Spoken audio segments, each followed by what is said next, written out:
L'arrivée à Oltenitsa, notre escale, se fait par le port de marchandises.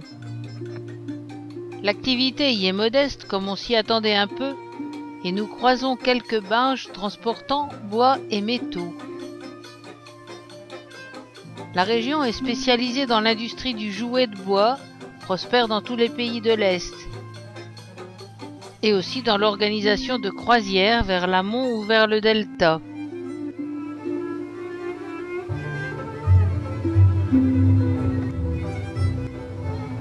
On entre dans Bucarest par la banlieue sud. La ville est un mélange de blocs d'immeubles de style stalinien et d'architecture moderne, béton et verre, qui ont remplacé les petites maisons entourées de jardins et de grands parcs boisés qui couvraient jadis les 2/3 de la capitale.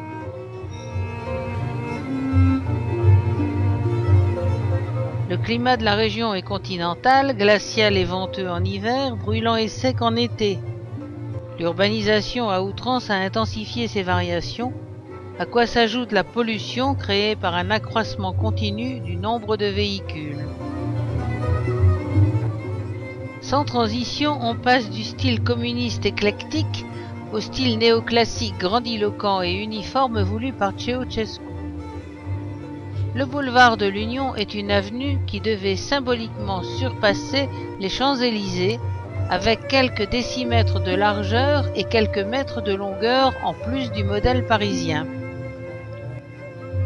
La grande fontaine du rond-point est suivie de 40 plus petites, aux bords sculptés, aux jets et robinets de cuivre massif sculptés et au fond de mosaïques délicates. Au temps de la splendeur, toutes ces fontaines illuminées en même temps étaient un spectacle féerique. Mais maintenant, le coût de cette exhibition est bien trop élevé et les fontaines restent sèches. Le palais du Parlement abrite maintenant la Chambre des députés et le Sénat, et aussi un centre de conférences et 2 musées. C'est l'un des plus grands bâtiments d'Europe avec sa surface habitable de 350 000 mètres carrés. C'est le palais voulu par Ceausescu, mais à sa mort il n'était pas encore terminé et avait nécessité déjà 300 000 tonnes de cristal et il avait vidé les carrières de marbre alentour. Alors, vu les dépenses déjà faites, les nouveaux dirigeants ont poursuivi la construction tout en organisant des visites payantes pour couvrir une partie des frais. Toute la place de l'Union est constituée de bâtiments identiques destinés à loger notables et membres du gouvernement.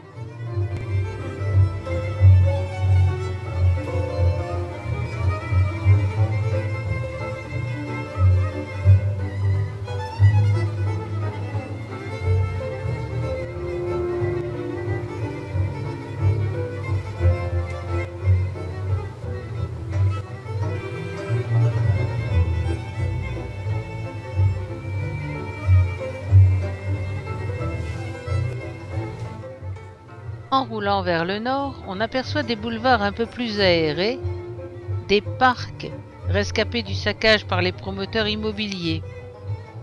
La place Charles de Gaulle, non loin de l'Arc de Triomphe, a donné à cette partie de la ville son nom de Petit Paris.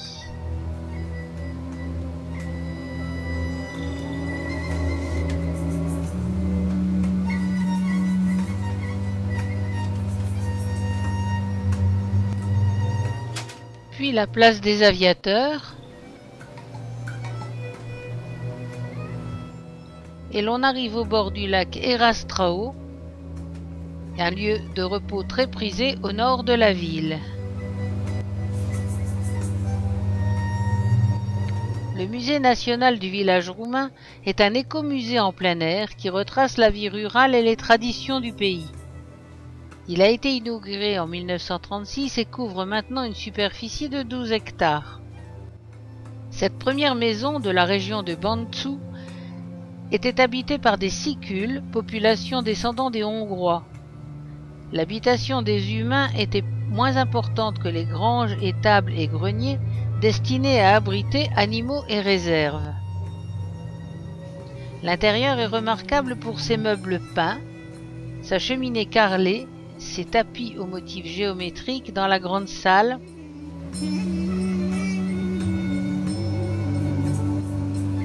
Et sa bizarre cheminée en cône tronqué.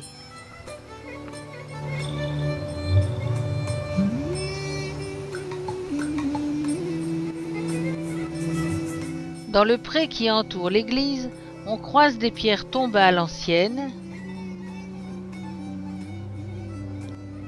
et une petite maison sur un traîneau pour se promener l'hiver sans doute.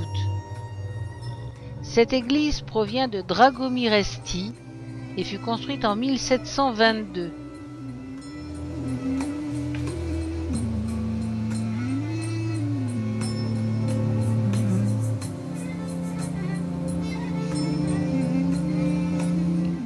Le clocher grimpe à 35 mètres de hauteur.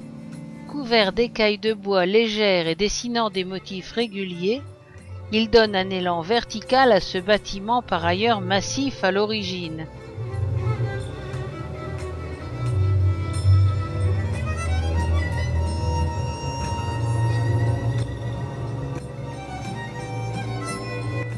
À côté, un petit escalier descend vers le lac.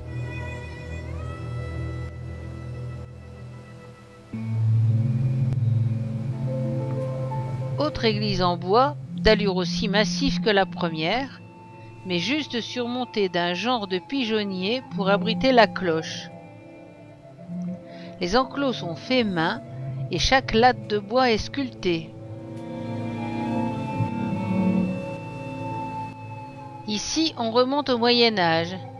Les habitations à demi enfouies sont recouvertes de foin qui sert à isoler du froid et de l'eau, et aussi de camouflage.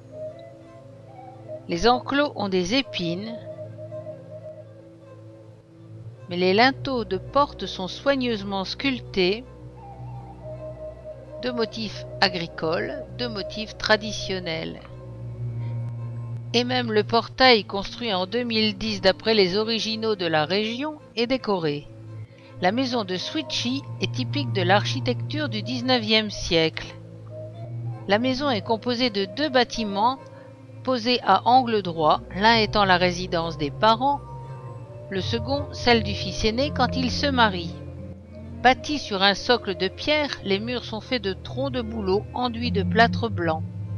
Le toit à 4 pans est composé de rangées de petites lattes qui se recouvrent, créant un bel effet décoratif, et les pans sont sculptés.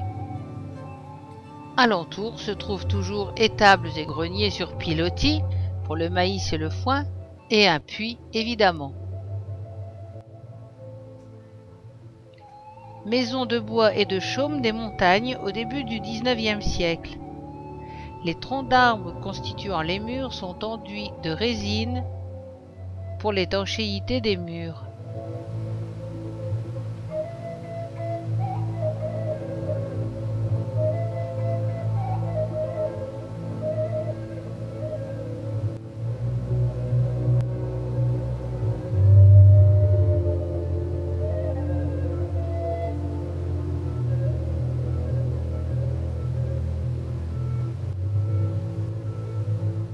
Monument funéraire d'une famille aisée de la fin du XIXe siècle.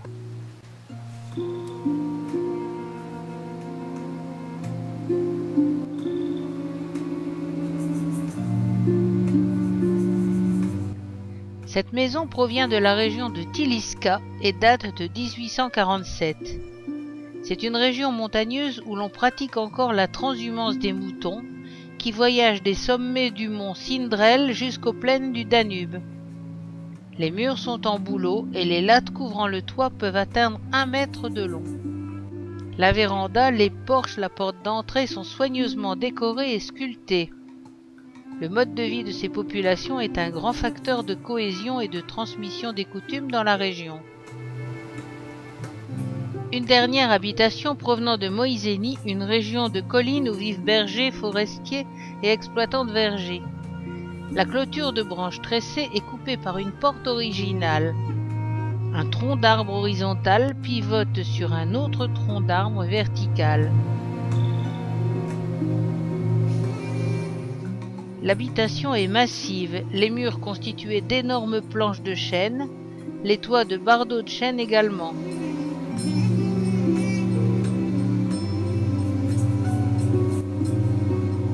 L'intérieur contient l'habituel foyer de pierre conique et le métier à tisser.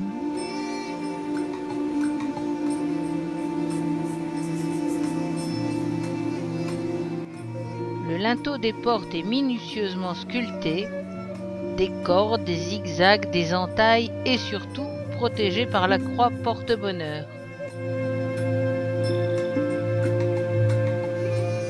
Les embrasures des fenêtres, la rambarde sculptée de la véranda, tout tend à alléger la structure et à embellir les lieux.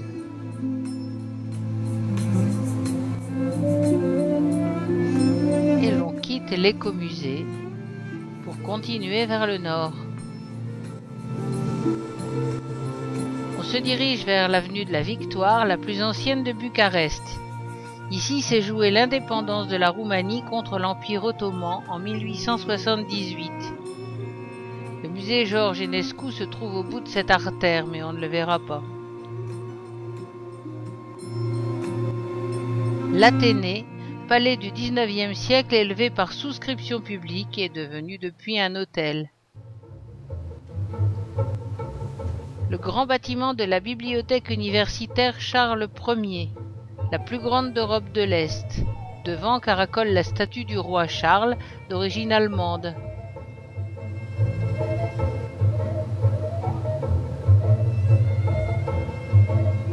À côté, l'ancien bâtiment du comité central, d'où Ceausescu fit son dernier discours et sa dernière apparition.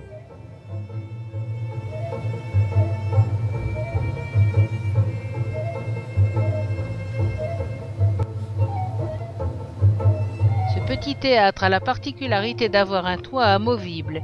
En été, on peut faire des spectacles en plein air.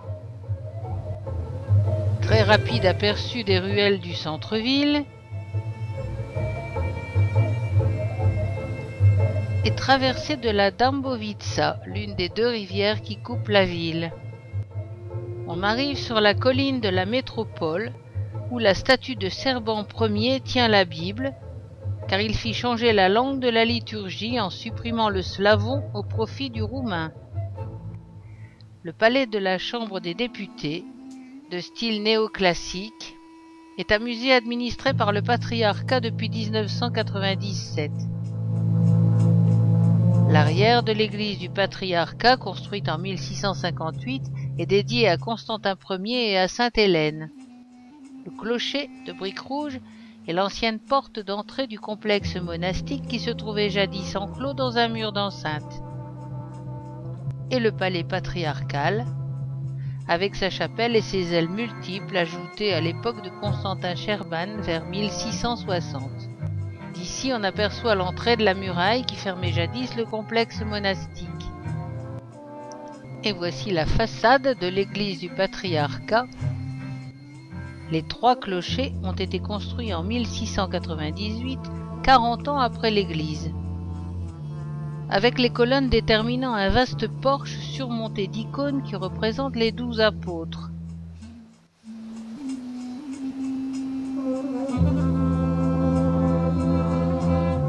Le palais du patriarche. Ce bâtiment a été reconstruit après 1688 à la place du palais précédent, plus petit et qui datait de Constantin Sherban. Les très fines mosaïques qui décorent la façade représentent le martyre de Saint-André et ses prédications.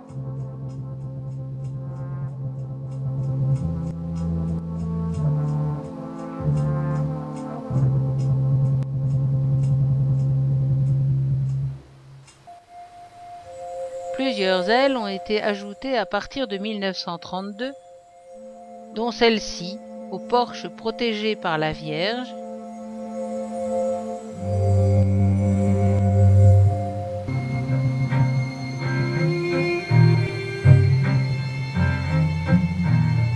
et à la magnifique porte ouvragée.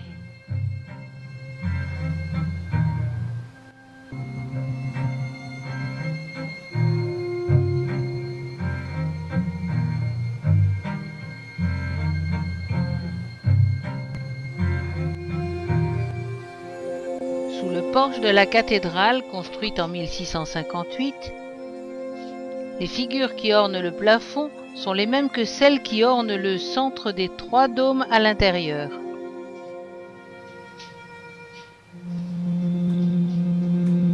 Le nom du bâtisseur est inconnu, et de même pour les peintures qui couvrent chaque centimètre de mur ou de plafond, et dont on ne connaît rien des artistes qui y ont œuvré. De nombreuses restaurations ont été faites au cours du temps, et le style d'origine n'est plus exactement conservé. Le contraste est net entre les fresques légèrement délavées et les retouches dorées des auréoles des saints ou des chapiteaux des colonnes.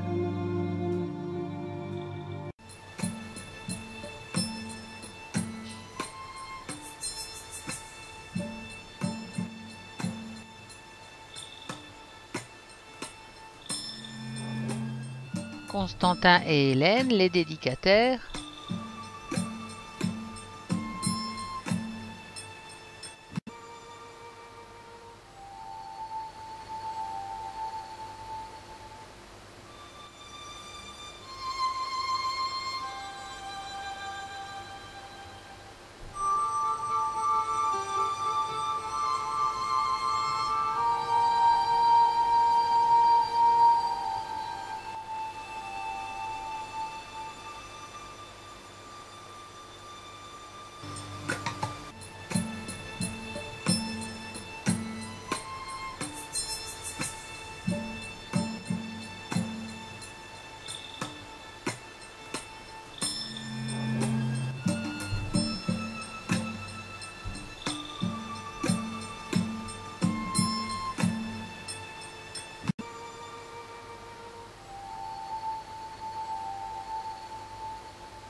Ce petit édifice dressé au milieu du cimetière est à la mémoire des saints patriarches décédés.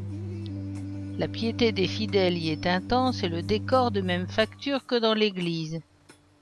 Les peintures murales représentent des scènes de résurrection, la levée de Jésus du tombeau, la résurrection de Lazare.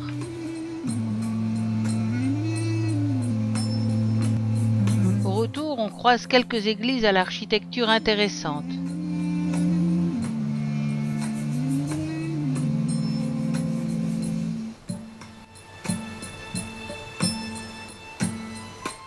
Et puis de nouveau le Danube, en route pour la rive en face, et un nouveau pays à découvrir, la Bulgarie.